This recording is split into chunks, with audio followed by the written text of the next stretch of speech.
Senator Rennick, you have the call. Okay, Senator Farrell, you just said if you want all Australians, all ordinary Australians, should be able to stand. But here's the thing, you've got to find $2,000 just to register. And I've had many candidates come to me and want to be able to actually run, but you know what? They don't have $2,000. Now, if they were able to get that money refunded, then they might be able to run. I'd actually be able to finance them myself. But the problem is that we don't know if they're going to get 4% of the vote. So when you say that all Australians can run, that's not entirely true, because they have to get 4% of the vote to get any electoral funding. And this is my will be ultimately my question to you, is that by capping all the other money that external people from outside the major political parties can donate, you can then monopolise the electoral funding by increasing the dollar per vote. And that's what you'll do in the next cycle, is that you're going to cut off all external sources now, and then what you will do is, knowing that you get the bulk of the votes and you'll cut the threshold off at 4%, is that you'll lift the vote, the dollar count per vote, from $3.50 up to $7 or $8. And that's how you're going to make up for the fact that you can't, other parties can't actually raise external dollars.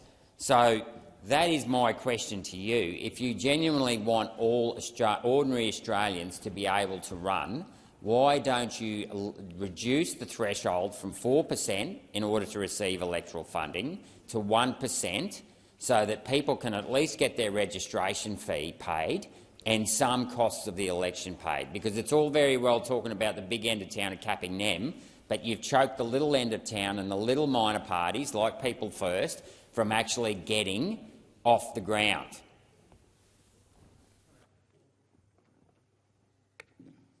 Minister. Thank you. Senator Rennick, this doesn't do what you say. This legislation doesn't. It does the opposite of what you say, because instead of having to raise for your Senate candidates in the Australian capital city $1.7 million to compete with other candidates, there's now a ceiling. So for smaller parties, this is a boon.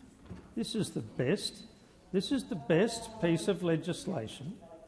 This is the best piece of legislation that's ever been presented to the Australian Parliament, because now your candidates at not the next election, the election after that, are going to have to raise a whole lot less money in order to get themselves elected. And look, if they do get that 4%, yes, they get some government funding. That's true. I don't think that's an unreasonable position to get to. I mean, if you believe people are going to be attracted to your political party, Senator Rennick, then one imagines they're going to get a lot more than 4%. But your candidates are going to have to raise a damn sight less money to contest the election after next than they're going to have to be now.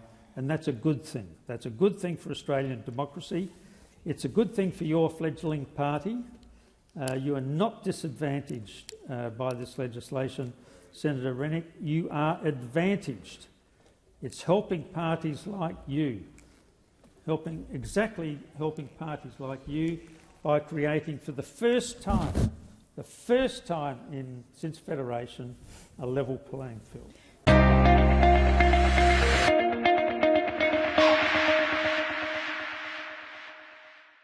Authorised G. Rennick People First Chermside.